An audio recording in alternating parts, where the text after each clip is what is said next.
ఈ వెకిలి ప్రయత్నాలు చేస్తున్నటువంటి గుంటనక్కలందరూ కూడా నేను చెప్తా ఉన్నా, నేను ఇంకా మీ చిట్టా విప్పడం ప్రారంభించలేదు. ఓన్లీ టాస్ వేసిన అంతే. ఆ టాస్కే ఇంత భయపడితే ఎట్లా మీరు? ముంగటి ఇంకా టెస్ట్ మ్యాచ్ ఉంది, మామూలుగా అనుకుంటారే ఇది కథ. జస్ట్ టాసే. ఇప్పటికే గెలిచినాం ఆల్రెడీ మేము జాగ్రత్తలు. ఎందుకు భయపడుతున్నారు మీరు ఇంతగా? ఏమన్నాడు నా భర్త? మీరు అధికారంలో ఉన్న 10 ఏళ్ళలో ఎన్నడన్నా వచ్చి మిమ్మల్ని ఒక పని అడిగినామా మేము? ఎక్కడన్నా ఎప్పుడన్నా ఒక ఫేవర్ అడిగినామా మిమ్మల్ని?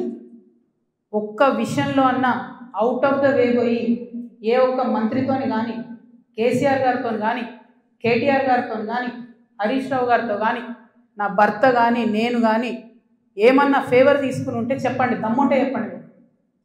ఊరుకుంటుంటే తమాషాలు చేస్తున్నారు. మీరు వెకిలి ప్రయత్నాలు మానుకోండి. నేను మీ మీద చేసినటువంటి ఆరోపణలకు మీకు దమ్ముంటే, సిగ్గుంటే, ప్రజాస్వామ్యంలో ప్రజల మధ్యలో ఉండాలనుకుంటే జవాబు చెప్పండి. అంతేగాని నా మీద మొరిగేటటువంటి వాళ్ళందరినీ వదిలిపెట్టి ఏది పడుతుంది మాట్లాడితే నేను చూస్తూ ఊరుకుంటాను అనుకోవద్దు.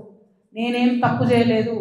బీఆర్ఎస్ ఉన్నటువంటి అధికారంలో ఉన్నటువంటి 10 సంవత్సరాలలో ప్రభుత్వం నుండి నేను ₹1 కూడా లాభం పొందలేదు. మీరు చేసినటువంటి అక్రమాలన్నీ నా మీద ఆపాదిద్దామని చూసుకుంటే నేను ఊరుకునే వ్యక్తిని కాదు.